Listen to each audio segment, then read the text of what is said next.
आपण आपल्या इच्छा पूर्ण होण्यासाठी आपल्या परीने प्रयत्न करीत असतो आणि त्याचबरोबर ईश्वराची विनवणी करीत असतो. त्यामध्ये भक्तीचा भाव असतो. पण हा भक्तिभाव उत्पन्न होण्यासाठी परमात्म्याविषयी कुतूहल रूपी स्फुरण पाहिजे. अंतिम कल्याण प्राप्तीच्या भक्तिमार्गातील हे पहिले पाऊल आहे. भक्ती विकासाच्या श्रवण, कीर्तन, नामस्मरण या जणू काही 9 पाकळ्या समजून त्याला नवविधा भक्ती असे म्हटले आहे. श्रवणम कीर्तनम विष्णो स्मरणम पादसेवनम अर्चनम वंदनम दास्यम सख्यमात्मनिवेदनम. समर्थांनी सांगितलेल्या नवविधा भक्तीच्या 9 पाकळ्यांचा आपण अभ्यास करूया. अध्यात्माच्या अभ्यासाची सुरुवात हरिकथेच्या श्रवणातून होते. ही श्रवण भक्ती. या श्रवण भक्तीतूनच पुढे हरीच्या सगुण चरित्राचे सतत निरूपण, वर्णन, गायन करावेसे वाटते. ऐसे हे अवघेची ऐकावे, परंतु सार शोधून घ्यावे, असार ते जाणून त्यागावे, या नाव श्रवण भक्ती. आपल्याला ज्यामुळे आनंद झाला तो दुसऱ्याला सांगावा, या भावनेतूनच हरिकथा कीर्तन होत असते. ही कीर्तन भक्ती. समर्थ सांगतात, सगुण कथा या नाव कीर्तन, अद्वैत म्हणजे निरूपण, सगुण रक्षुन निर्गुण बोलत जावे. परमेश्वराशी समरस होणे, त्याच्यातच विलीन होऊन एकरूप होणे, हेच परमार्थाचे भक्तीचेही अंतिम उद्दिष्ट आहे. त्या परमात्म्याचे विस्मरण होऊ नये म्हणून त्याचे सतत स्मरण करणे यालाच नामस्मरण असे म्हणतात.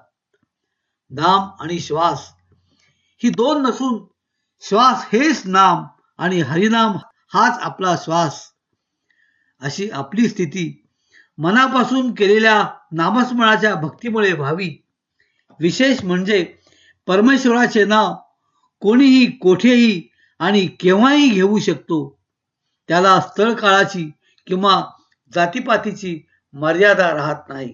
चालता बोलता धंदा करिता, खाता जेविता सुखी होता, नाना उपभोग भोगिता नाम विसरो नये. अशी ही नवविधा भक्तीची 3री पाकळी विकसित होते. भक्तिमार्ग हा निर्मळ आणि निष्काम प्रेमाचा मार्ग आहे. पण भगवंताचे प्रेम मिळविणे इतके सहज सोपे नाही. भक्ती करत असतानाही आपल्याला भगवंताची प्राप्ती झालेल्या आत्मज्ञानी सत्पुरुषाचा म्हणजे सद्गुरूचा सतत सहवास लाभणे आवश्यक आहे. असा सद्गुरू भेटला की त्याची सेवा करून त्यांच्या कृपेने ईश्वर प्राप्ती होणे सोपे जाते. त्यासाठी समर्थ म्हणतात, पाद सेवन 4थी भक्ती, पावन करीतसे त्रिजगती, जय करिता सायोज्य मुक्ती, साधकास होय. यालाच सेवा भक्ती, पाद सेवन भक्ती म्हटले आहे.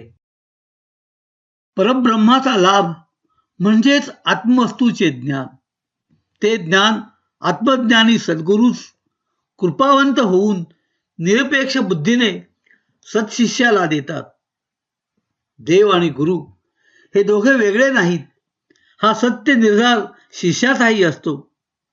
परब्रह्माची सगुण मूर्ती असे सद्गुरू त्या शिष्यालाही परब्रह्म प्राप्त करून देतात.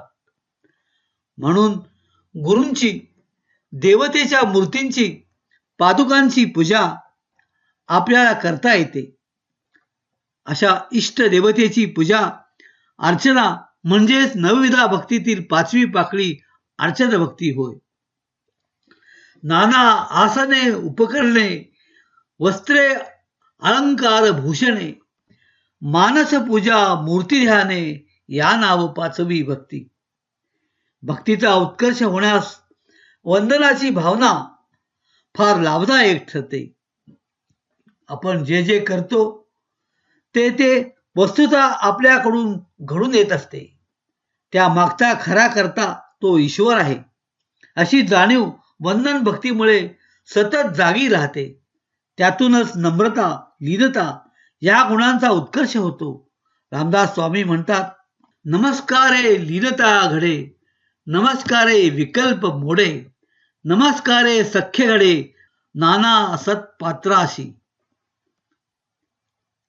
भक्त परमेश्वराला आपला स्वामी म्हणतो. देव भक्त वत्सल आहे, दयासागर आहे, याची भक्ताला अधिकाधिक जाणीव होऊन दास्यभक्ती वाढू लागते. त्यातूनच तो जीर्ण देवळांचा उद्धार करतो, धर्मशाळा बांधतो, तलाव दुरुस्त करतो.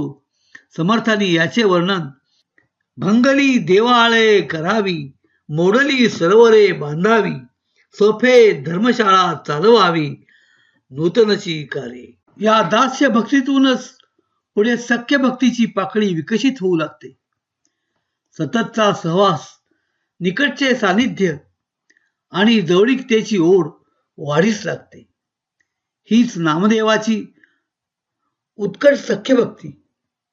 गोकुळ वृंदावनातील श्रीकृष्ण परमात्मा गोपाळांचा खेळगडी होता. हे सख्य भक्तीचे निरागस स्वरूप आहे. नामदेवाला आपण भगवंताचे झालो, विठ्ठल माझा झाला, ही उत्कटता त्यांच्यामध्ये सातत्याने राहिली. सख्य भक्तीचे हे मर्म आणि रहस्य आहे. म्हणून सख्य भक्ती देवाशी करावे, हितगुज तयाशी सांगावे. आठवे भक्तीचे नवविधा भक्तीतील आत्मज्ञान ही अंतिम पाकळी, म्हणजे भक्तीच्या 9 पाकळ्यांच्या फुलांचे पूर्ण फुलणे, खऱ्या अर्थाने प्रफुल्लित होणे. ही आत्मनिवेदन भक्ती सर्वात श्रेष्ठ भक्ती होय. आत्मनिवेदन हे भक्तीचे शिखर आहे. सत्शिष्याने आत्मज्ञानी सद्गुरूंच्या कृपाछत्राखाली केलेल्या उपासनेचे अंतिम फळ म्हणजेच आत्मज्ञान. ते प्राप्त करून देणारी ही आत्मनिवेदन भक्ती. म्हणून समर्थ या भक्तिनवमीची श्रेष्ठता जगदीशाशी जोडतात. पंचमहाभूतांमध्ये आकाश, सकळ देवामध्ये जगदीश, नवविधा भक्तीमध्ये विशेष भक्ती नवमी. पण ही भक्ती सहज साध्य होत नाही. त्यासाठी सद्गुरूवर दृढ भक्ती आणि विश्वास हवा. त्यांचा सतत सहवास लाभावा. त्यांच्या उपदेशाचे अनन्य भावाने पालन करावे. सद्गुरू आणि परब्रह्म एकच, यांचे त्यांच्याच कृपेने ज्ञान व्हावे.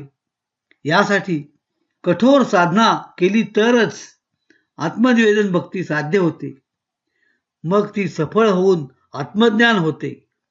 आता आपण आत्मज्ञान निवेदनाचा अर्थ समजावून घेऊ. अनन्य होऊन ते आत्मस्वरूप मी स्वाधीन करून घेणे, याचे नाव आत्मनिवेदन.